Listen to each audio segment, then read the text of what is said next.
and the leader, timeline, it starts to shrink. I don't really have much of the tolerance, and kind of along the lines that you were talking about, most people do trust each other when they first meet each other, but you also have a complement of people who also don't trust immediately. And there's a group of people that you have to earn that trust. And when you're faced with that, that can be kind of an unnerving thing. You know what I mean? It's like people, there's a lot, you kind of touched on, you hit a lot of really, really great points.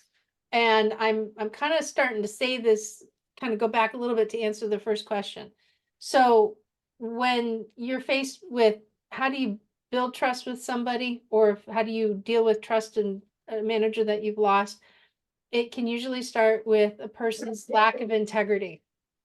Um, and that's what happens with me. It's like if I start losing trust with something, it's always from the foundation of whether or not that person's integrity is in check. And when that happens, like we see it. Like people see when somebody's integrity is out of check. Some people might call it lip service. Some people might see it as being kind of a two-faced thing, but no matter what, is that if your integrity is out of whack, people are going to see it, they're going to smell it, and they'll run with it. I had a manager who I wanted to throttle him, if you really want to know the truth. I was working as an operations manager at the time, and I was brought into this team. It was a Hail Mary job, which I was really, really, really, really grateful for. But I went into a broken, low performing team store to help fix it, and then a year later I was transferred into the number one team to help drive it.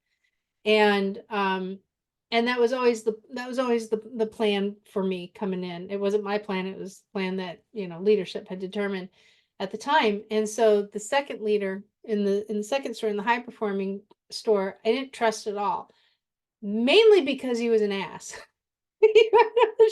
He was a jerk, and he knows it, and he's admitted it. So it's not like I'm saying anything behind his back or anything, but he totally admitted it.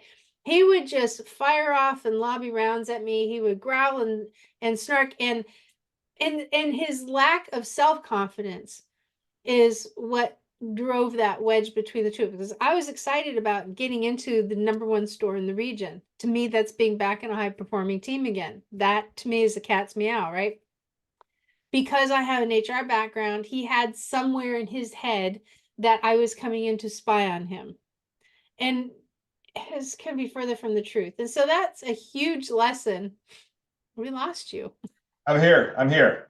I just had to step away for a second. I'm here. Ladies and gentlemen, welcome to Will's ass on the show. You're welcome.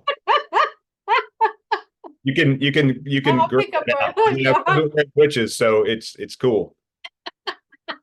Nudity is appropriate, I think, in an HR environment. And there's the kickoff for our second outtake reel. So, with this guy, I came in and he honestly believed that I was there to spy on him, which was just crazy. And so, it led me to really lean in on a lesson that I learned from a prior manager of mine, and that is, in the absence of information, people make stuff up. So trust is either something that is there immediately, or for some people they have to build it, and some people will never build it, and that comes from an individual's worldview. And the worldview is how how we grow up. It's the influences that we've seen, the experiences that we've had, and they shape our opinion of the world. And when you're talking about a group dynamics thing, very few people have exactly the same worldview. It's next to near impossible. And so we all come from different places. So that impacts trust. And then your second question, have I lost trust? Yeah, I have. There are times, and just like any other human being on the planet, where your confidence comes out from underneath your feet. Something's going on in your personal life, or you failed at work, you failed something at work, and now you feel like the whole world is starting to judge you. Some leaders actually do come down a little harder than others. And all of a sudden, you just feel that bedrock underneath your feet starting to go out.